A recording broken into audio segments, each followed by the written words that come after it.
Hello everyone and welcome back to the channel for the next part of my one-turn playthrough demonstration of Fire in the Sky, The Great Pacific War. Now, picking up where I left off at the end of the last video, the Japanese had just completed their air commitment phase in which they'd allocated air units to support ground operations. And so now in this video we move into the combat phase. So I've got a few to demonstrate because the Japanese have made a couple of new attacks and they've also got a couple of previous ones left over from turn one, which they have yet to resolve. And just a reminder of what these are, moving from west to east, roughly. Up in Burma, we have a Japanese ground force moving towards Rangoon to contest the space against the British. It's their 15th Army closing in on the British 17th Division. Down on the Malay Peninsula, the 25th Japanese Army is trying to finish off the remnants of Malaya Command, and they're supported by an awful lot of bombers from Saigon. Over in the Philippines, things are not much better for the Allies. In the north, General Homma's 14th Army is poised to finish off MacArthur's forces, again with large amounts of air support from Formosa, while in the south, the Imperial Navy is supporting what should be an unopposed landing of Leyte. The reason those ships have sortied is just in case the Dutch naval forces decide they want to react. It's really just to stave them off and forestall them. And then finally, we have a unescorted but reasonably well protected, distantly Japanese divisional sized landing on the fairly important strategic location of Lae. And so those are the battles we're going to be looking at. I'm going to play through the battles from west to east just to show you how they all work, because there's some differences between them. And we're going to start with the Burma one. Now, the game does include this battle, it's effectively a battle mat of sorts, which allows you to sort of organize your units and rationalize your battles. Normally, I don't tend to use this for smaller actions because you can carry those out anyway without needing the board, but for the purposes of this exercise, I will make use of it, just because it's a great way of showing how the game functions at this particular stage. So if I put that down here, I'll zoom in on it in a moment. Now, the game does include this very handy battle marker because inevitably when you're moving pieces off the map, it can sometimes be easy to forget where they came from. So if I pick up the forces engaged in Burma, and I place that over Rangoon so that we remember that's where they came from. Let's zoom in closely to the battle map, or the battle mat, I should call it. So we've got no air units involved, or we've got no naval units involved. It's just a straight punch up between these two opposing forces. So you place ground forces in the base box, and all they do is roll dice equal to their strength value. So the Japanese will roll 8, the British will roll 4.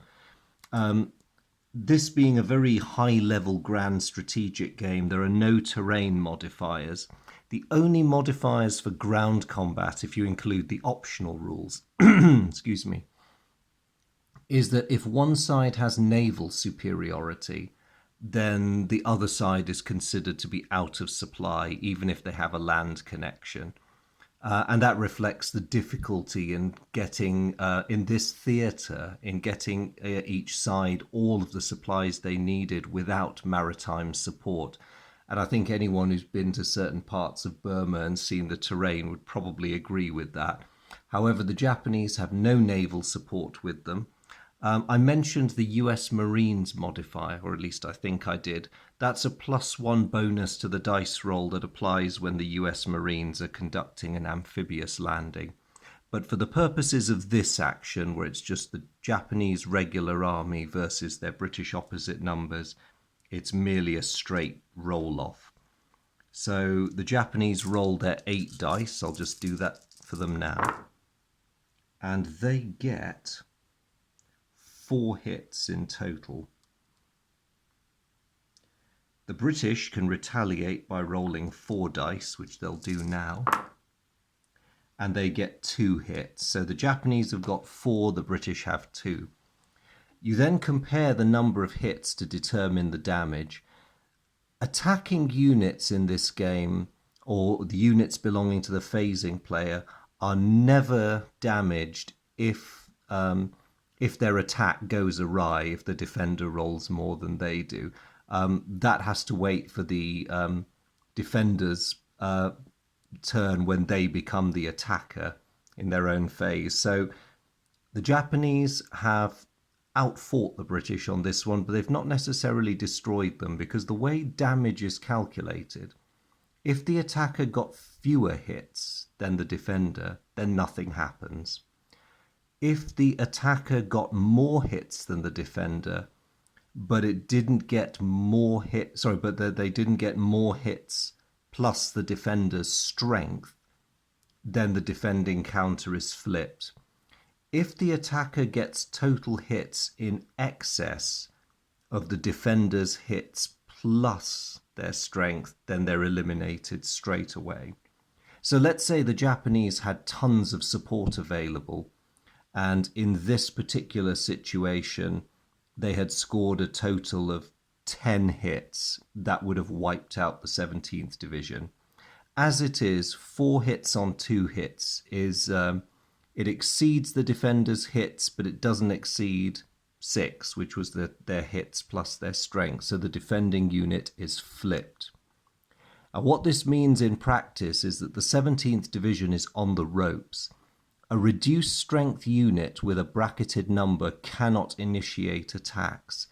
So unless the British somehow get replacements really to them on the next turn, they have been forced onto the defensive.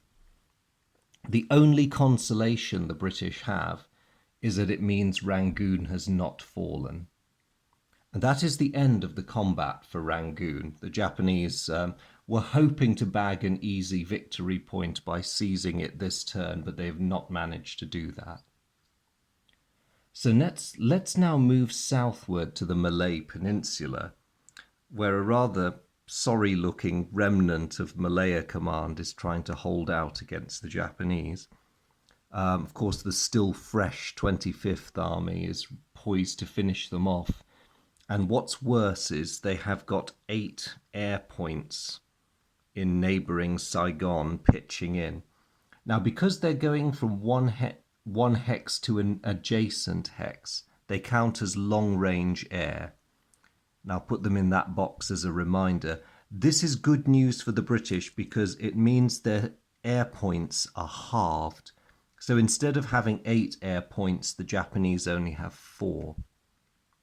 The downside for them is because there's no credible resistance from the RAF, it means the Japanese enjoy air supremacy as opposed to mere air superiority. I mean, your enemy having air superiority is bad enough, really, but air supremacy is really bad news. So the Japanese have air supremacy by default because there's no effective resistance.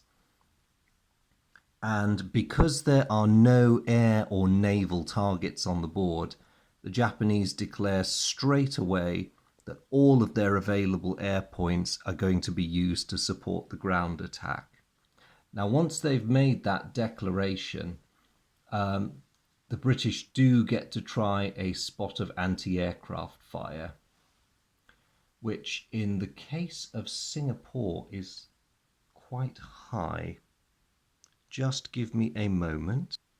So I've just had a close look at the Singapore hex. The anti-aircraft rating of a base is equal to half its air capacity, and Singapore has 8, which is really not bad. So the British roll 4 dice and hope that they can whittle down a few of those Japanese air points. They don't roll badly. The anti-aircraft fire knocks down 2 of the incoming Japanese air points. Now note, They don't cause losses among the air counters because these represent large air groups with replacements. What it does affect is the air points that can be committed to the battle. So the British have done their anti-aircraft fire. The Japanese now make their attack with 8 dice plus 2 for the remaining air points for a total of 10. And as with the battle up in Burma, they want 5s or 6s to hit.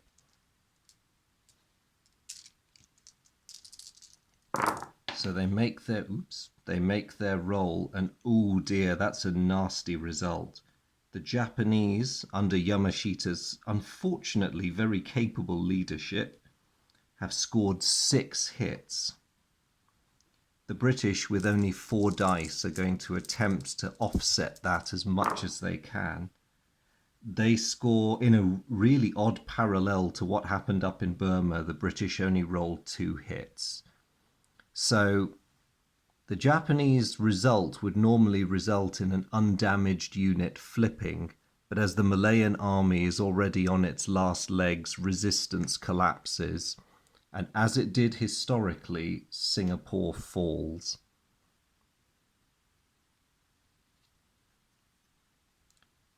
So a very triumphant Yamashita enjoys the fact that Singapore is now his.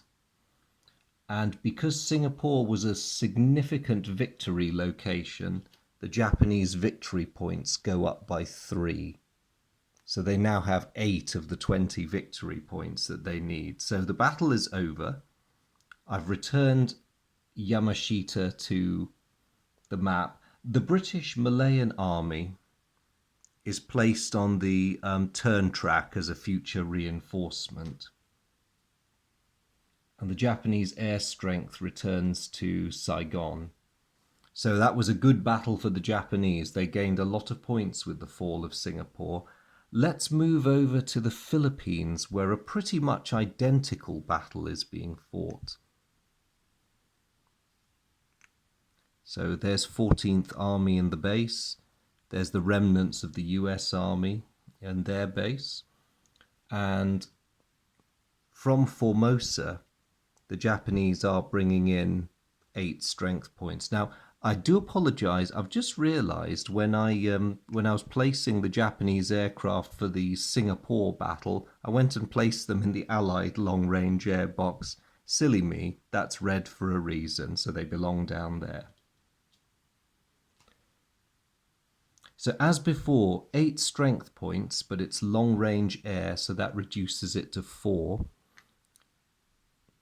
The air defences of Manila are identical to Singapore, so the US get to roll 4 dice to try and reduce the Japanese air total. With no other targets to go for, the Japanese air is of course targeting the US ground units and supporting their army. Ooh, the US do better than their British colleagues did. They roll 3 hits, which significantly reduces the effectiveness of the Japanese air. So yes, they may well again have air supremacy, but it's not really helping them that much. And now the Japanese get to make their roll.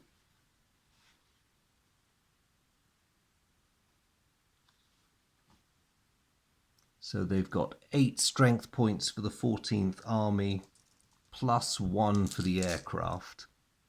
Let's see how they do.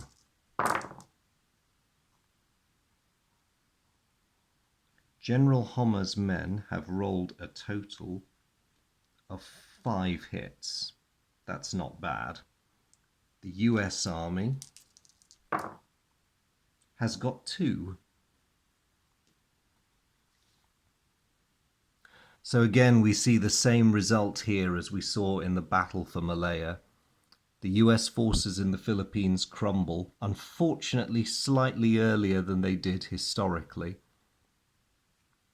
And it's simply a matter of returning a victorious 14th Army to the board,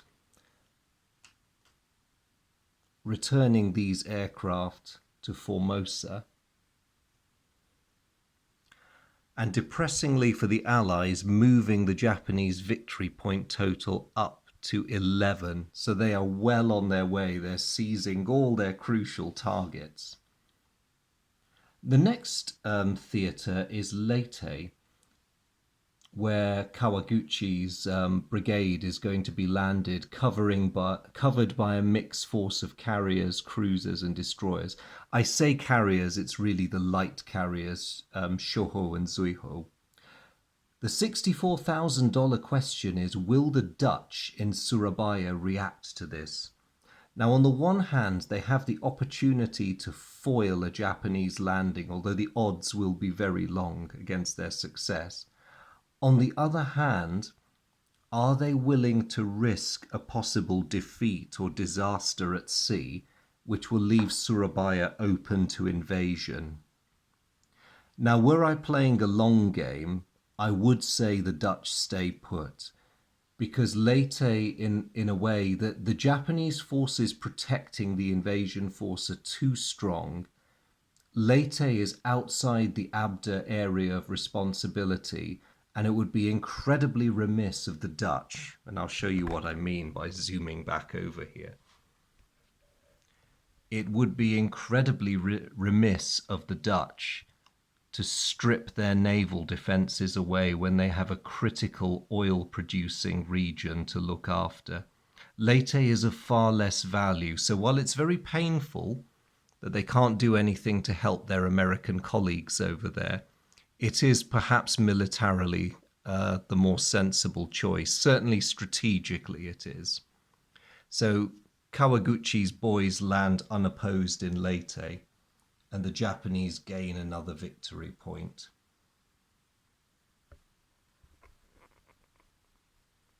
A similar question bedevils the Allies down here,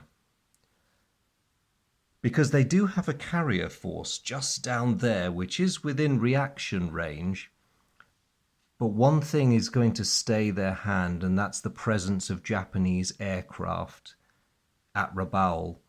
Even if the US carrier force reacts, because of the zone of control brought on by the Japanese air unit there, they will not be able to reach the target area to be able to either conduct a surface attack or even launch their planes. They'll be stymied by that, and they'll effectively be forced to go head-to-head with the Japanese air units in Rabaul. They're thinking of possibly launching a raid against Rabaul, but chucking their task force against the base with its... they're not too worried about the ground units, but if they go in as the attacker, they'll have to worry about the anti-aircraft factors too, and that is an important consideration. So the US will hold off for now. Again, another painful decision as the Japanese 38th Division marches into Lae and bags the Emperor another easy victory point. But probably one that will have been worth waiting on. Or at least, as the Allied player, I would tell myself that. It's a long-term investment of sorts in husbanding your resources. So that was the end of the Japanese attacks for this turn. It's been a very good turn for them. The only failed action was the one at Rangoon. If it had succeeded, they would have 14 victory points, and they would be well on the way to being very, very scary for the Allies. As it is, it won't take them more than another turn to dispatch what remains of the British forces there, especially if they bring up air and naval support to help them conclude the campaign. They've also got their eyes on the prize of the Dutch East Indies, and when they can manage it, they might as well pinch out Hollandia as well. It's another victory point. So now that combat is over, we come to the return to base phase. I've already returned the ground units and the air units, but all naval units that took part in an operation have to return to a home base at this point. So this task force, the one that escorted Kawaguchi to Leyte, They performed their duty admirably in intimidating the Dutch or indeed any other Allied naval force and keeping them away. But now they have to return to base. And I think I could send them back to Kure,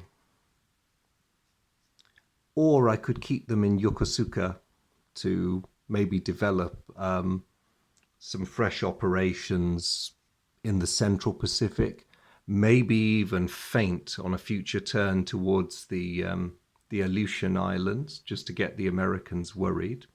Yes, just to enjoy the look on the Allied player's face, the Japanese will return these ships to Yokosuka, where they can remain as a formed task force for now. And that's the end of the return phase for the Japanese. So that brings us neatly to the second deployment phase, which is their next chance to move anything that didn't really do anything the first time round.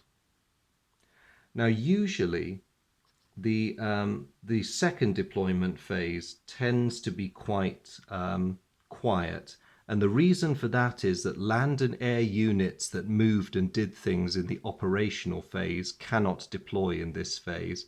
And furthermore, unlike the first deployment phase, in the second deployment phase of the game, you cannot do one hex deployment anymore. So any movement you conduct is movement that you have to pay for. So the Japanese have 3 transport points.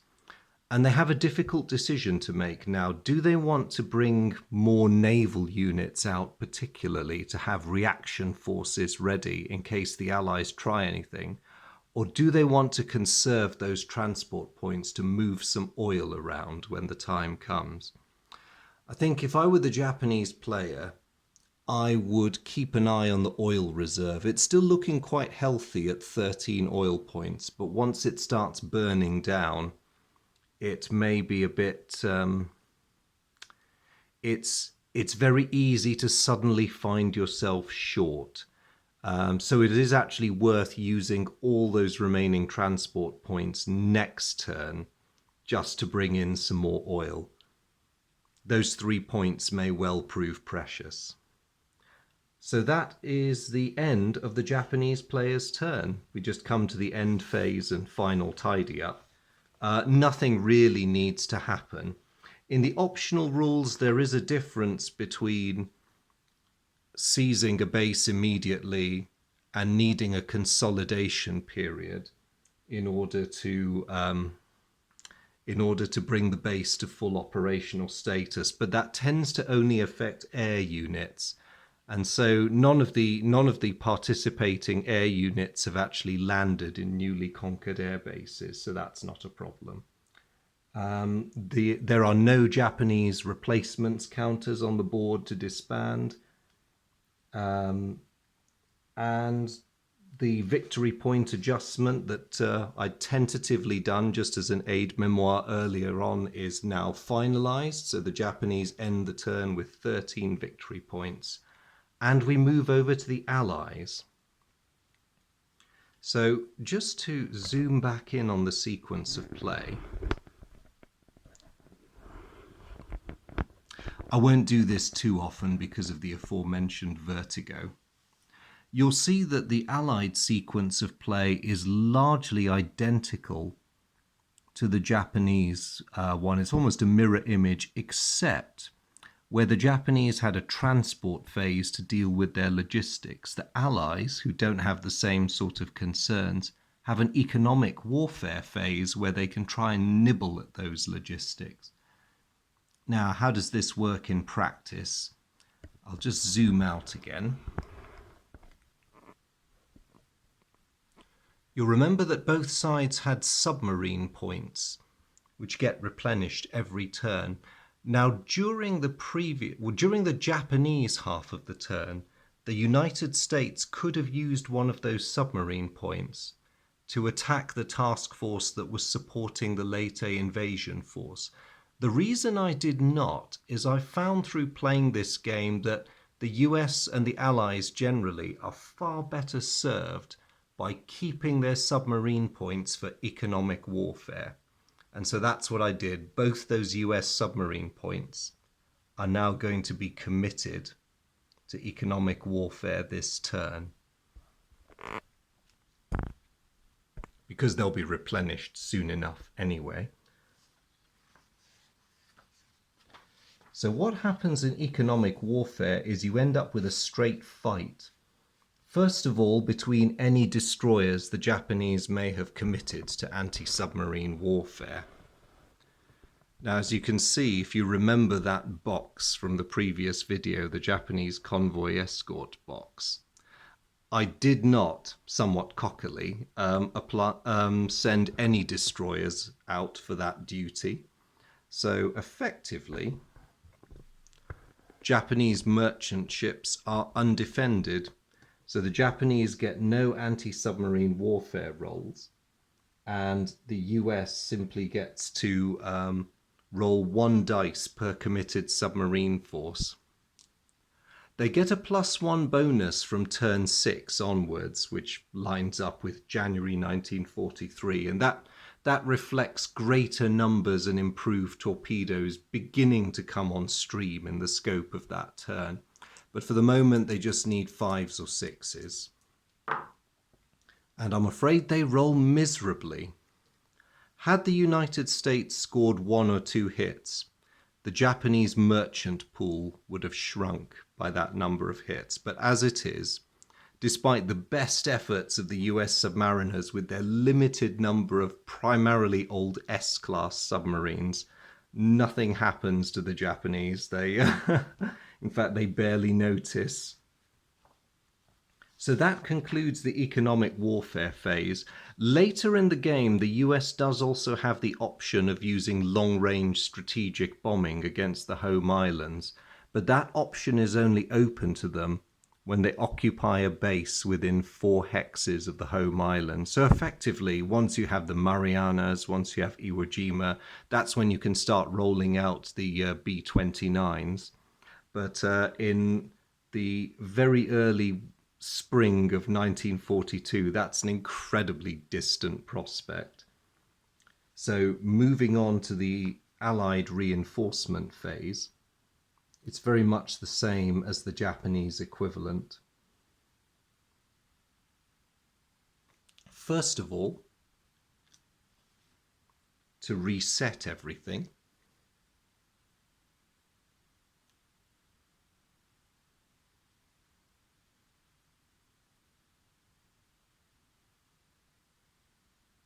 I'm just setting all the various, I'm afraid it's off map because of my camera's limitations, but I'm just setting the Allied transport points. And looking under the turn counter, oh yes, you get to turn the turn counter over, so it shows the correct side. This turn, the United States receives another carrier task force, the 1st Marine Division, and the British receive some air points, the 23rd Infantry, and I hope Hirohito's trembling in his boots, the light carrier HMS Hermes. Not exactly guaranteed to frighten the Japanese anytime soon, but it will give them something they can worry about. Now, US reinforcements appear in the West Coast box. And from there, they have the option of transiting immediately to Pearl Harbor, or later on, they can steam in on one of these entry hexes marked with a flag. Now, I think, given that we want to get them into action fairly quickly, and it would be nice to do something in the Central Pacific, the entire lot will go to Pearl Harbor, so the 1st Marine Division is going to head over there. And the surviving surface ships from Pearl Harbor will be joined by a carrier group centered around USS Saratoga and USS Enterprise. I'll just stack them next to those for now. The British have a similar option.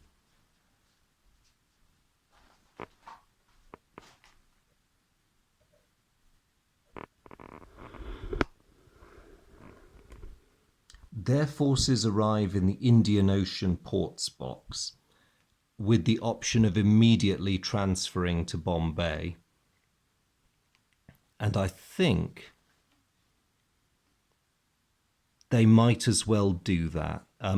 Or they can stay put and enter through one of these Union Jack marked hexes. Let me just have a think about this, actually.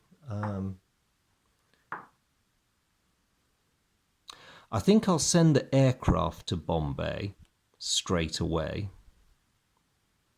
But in order to keep the Japanese guessing, because they know that the reinforcements have arrived, but they don't yet know what I'm going to do with them, I'm going to keep the Hermes and the 23rd Division off map. It's always good to have a reserve. When they're in the off-map boxes, they cannot be attacked by the Japanese. They're just too distant. So that is actually quite handy. I have an impregnable reserve that I can draw on. Admittedly, the 23rd Division's probably more useful than the Hermes is at this point, but we shall see.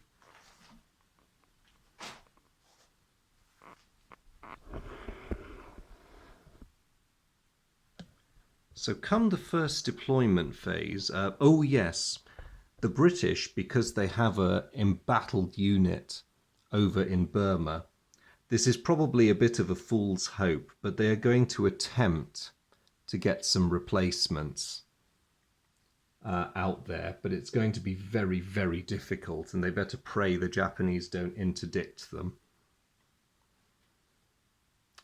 So let's have a look at our options for first deployment. This is identical to the Japanese first deployment in terms of how it works, so I won't dwell too long on the process, just more on the decision making. I think for the British, the Gangetic Plain is no good. It doesn't function as a base, and it has no logistical support. So the British are a bit stuck, unfortunately. If they try and march the Indian army overland to relieve Rangoon, they are leaving Calcutta horrendously vulnerable. That's a powerful formation they have there, but they're better off leaving it where it is for now. So I think there'll be no one hex deployments for the British. But as I say, I will try to get those replacements out this turn. So in the transport phase, the British are going to pay... this is where I got it a bit wrong. Oh, wait, no, I didn't. Hang on. 1, 2, 3. No, they can't reach it this turn. 1, 2, 3. No, what I should have done, apologies, I'm going to change my mind. The replacements who arrived in the reinforcement phase will take advantage of the free transfer, because otherwise they won't have the range to get where they want to be. So they're going to be there on standby. I think there'll be no other deployments for the British. Because we're uncertain of what the Japanese will do with those aircraft on future turns, or indeed with their naval units, it would be foolish to move these aircraft and leave Ceylon uncovered. So for now, the British are going to carry on taking a fairly defensive stance. Down in the Indies, the Dutch are in a very similar position. They don't really have any mobility. Launching a counterattack against these Japanese positions would be suicidal in the face of their air power, and doing so would probably just hasten the fall of Surabaya, so they are also going to stay put.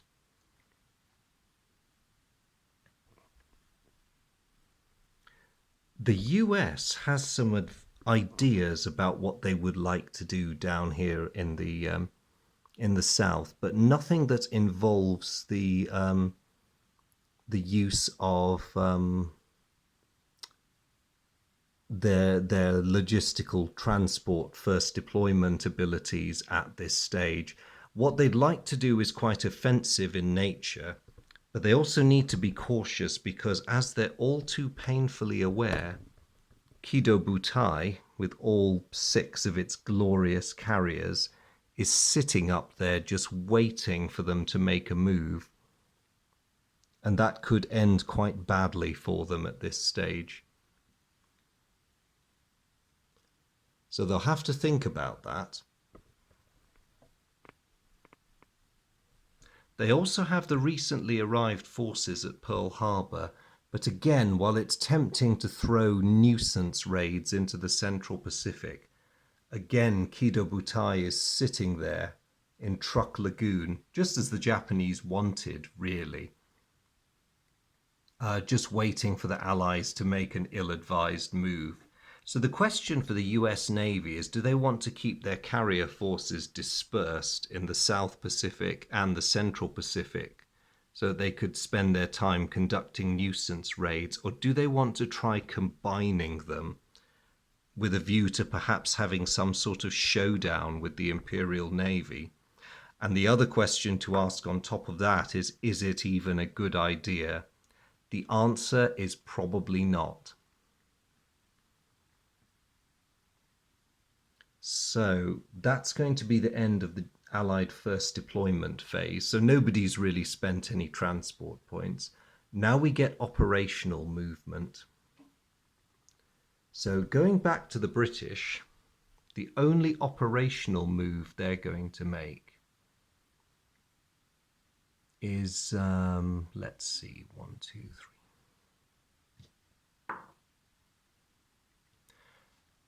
Having kept the Japanese guessing,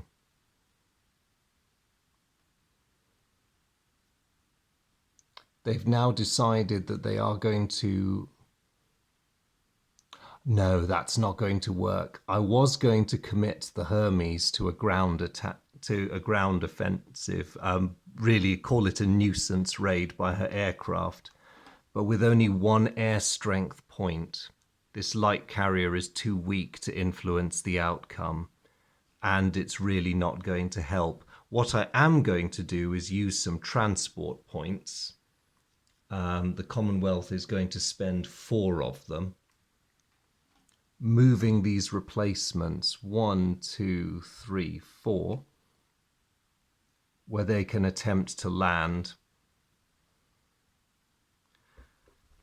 The Allies aren't really going to do much else, to be honest, because doing so would probably be a bit crazy. The only Allied forces that are strong enough to do very much are the US carrier ones, and the question is, do they want to do anything? They would like to. They don't want to let the Japanese just get away with all their recent conquests without some pain. But what should they do?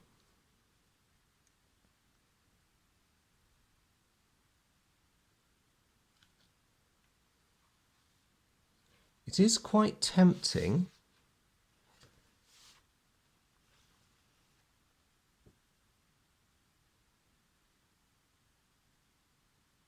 for them to do a combined attack on a Japanese base somewhere, but the question is, which one?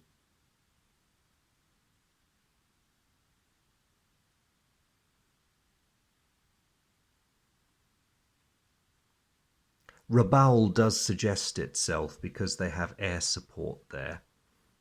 There are Allied aircraft in the vicinity, although their role of this lot is purely defensive. Unfortunately, they wouldn't really be able to contribute any long-range air. They're just too weak. So it would any aerial offensive would be down to the US carriers. But it is doable. So what they are going to do is they're going to conduct their operational moves with 2 task forces. This is purely going to be a raid. The Yorktown and the Lexington, with their accompanying escort vessels, are going to deliberately move into the vicinity of Rabaul from Noumea. and the Saratoga and Enterprise group, all of whom have a movement rating of 8, are also going to raid into that hex. So they're going as 2 separate task forces, but with the same object in mind. Now, are the Japanese going to react? That's a very good question, because they have a chance here to fight a decisive battle. And using the reaction rules, they're going to take it, because a cry for help has come out from Rabaul. And so the Japanese are going to put their pre-war defensive plan into operation, because of course this was always the Japanese concept: protect your empire with a string of outlying bases and have a powerful central fleet backed up by ground forces and mobile air units to be able to reinforce threatened sectors. So unlike the Allies, the Japanese do have to pay for the luxury of coming out from Truk, and it's going to be expensive. So 7.5 oil points. That's painful.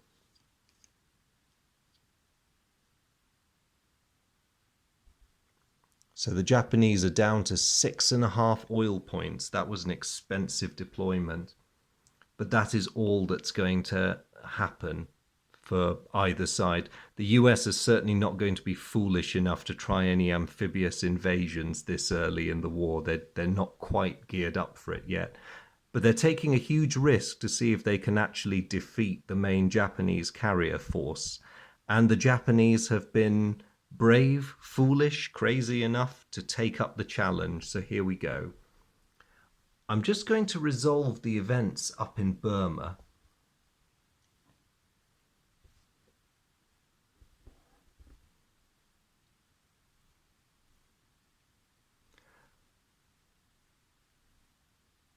So there's nothing to stop the landing of the replacements for the 17th Division, so they're restored to their full strength. And they end up going on the offensive. This is a bit of a hopeless cause, because really their chances of beating the 15th Army and driving them back are beyond, well, I won't say beyond hopeless, but highly unlikely, but they're going to go for it. After all, as the attacking phasing player, they can't suffer damage doing this, so it's worth a try. I'm not going to use the battle board because you've already seen how it works for this kind of thing. So I'm going to roll for the British, and they get no hits. Oh dear. I won't bother rolling for the Japanese because essentially we just have a stalemate there. So the 17th Division has tried a counterattack, but it's not even made a dent on the Japanese. So that takes us to the next action of this game, and it will be the last battle in this demonstration. But you finally get to see some naval action. I have a slight confession to make. In an actual game, I would not be quite so reckless with my carrier forces at this stage in the war. But it just seemed worth it for the purposes of the demonstration, to show you how air and naval forces interact with one another. So really, when I was deploying these, I should have flipped them over to their active side, but you'll get to see them in all their glory now. So the assault is on the base of Rabaul, so the Japanese have land-based air present. They also have a powerful carrier task force in the form of Kido Butai.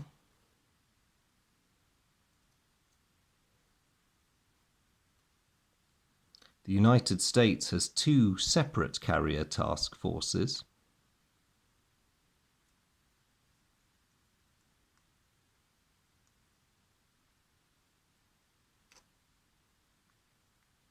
So, air points.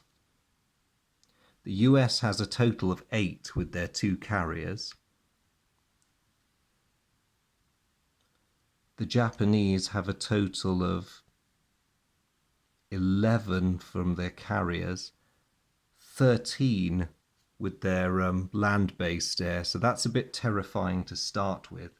Also, I'm using the optional rule for elite pilots, so I'm afraid the aircraft from Akagi, Kaga, and Hiryu and Soryu get a +1 to their dice rolls, which is very unfortunate for the US. So in an aeronaval battle, the first thing that happens is you have to establish who has air superiority or air supremacy. So the Japanese are going to make their rolls first. I'll roll 7 dice for the elite Japanese carriers because they do get their bonus. And it just makes it easier to keep track of that.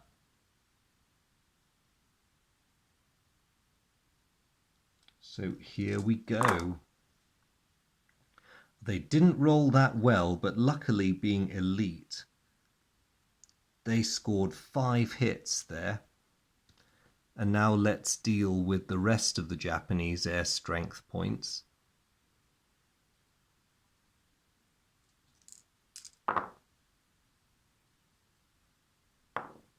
Ooh, they score an additional 3.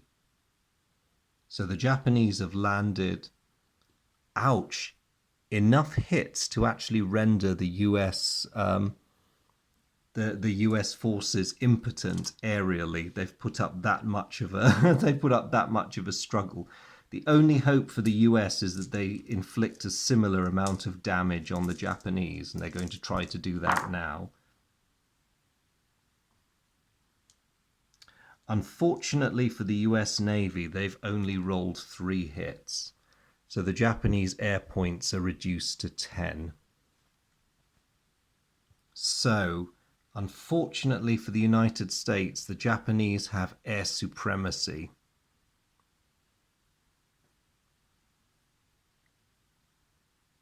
So, how to distribute these very powerful force, this very powerful air strength they have? The Japanese are feeling quite cocky and confident, so 5 air points are going to attack the first US task force, and the remaining 5 are going to attack the second one. So, spreading out the US ships. They've got a decent amount of AA fire. In fact, they have a couple of Atlanta-class cruisers. The AA rating is the second of the 2 numbers on the left, so they can muster 11 points. The Japanese may yet regret this.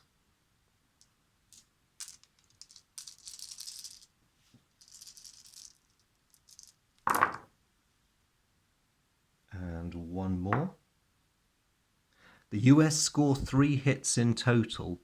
So of the 5 Japanese air points attacking that task force, more than half of them have been either driven away or shot down, but the remaining 2 bore in. Now, because damage has already been inflicted, the elite status of these Japanese carriers may well be affected. I'm just going to check that. Oh no, unfortunately it isn't. It doesn't take effect until after the battle. So although the Japanese only roll 2 dice, they get a +1 for the elite pilots and another +1 for air supremacy. This might sting. They score 2 hits. And not unnaturally, they are going to apply both those hits to the US aircraft carriers, or at least to the carriers in that task force. What about the second US task force? Let's see what happens to them. They have much weaker anti-aircraft ratings, unfortunately. They only get 6 dice, but they blaze away gamely as the Japanese bear in on them. They down 1 air point, leaving the Japanese with 4.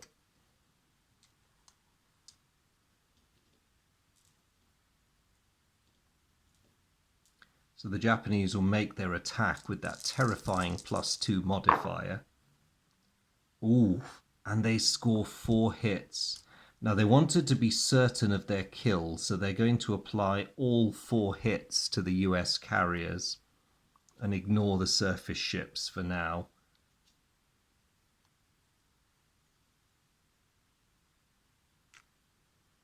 So they do that, and the US now has to roll on the naval damage check table.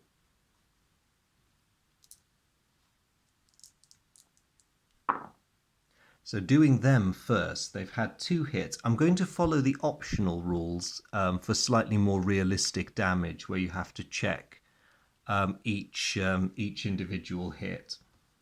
So they've got a total of 8. The modifiers are +1 for an airstrike hit. So that's a total of 9. Oh dear. So is it equal to or greater than their defense rating? Unfortunately, it's over. So the Saratoga and the Enterprise have been sunk. Now what happens to the poor old Yorktown and Lexington with their multiple hits?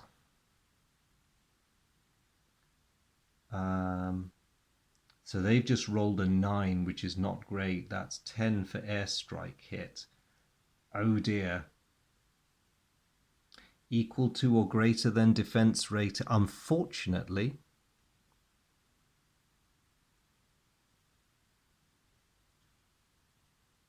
Oh no, I was looking at the wrong thing. Sorry, it's the number on the left which is the defense rating. So I could actually, I'll re-roll for their second hit.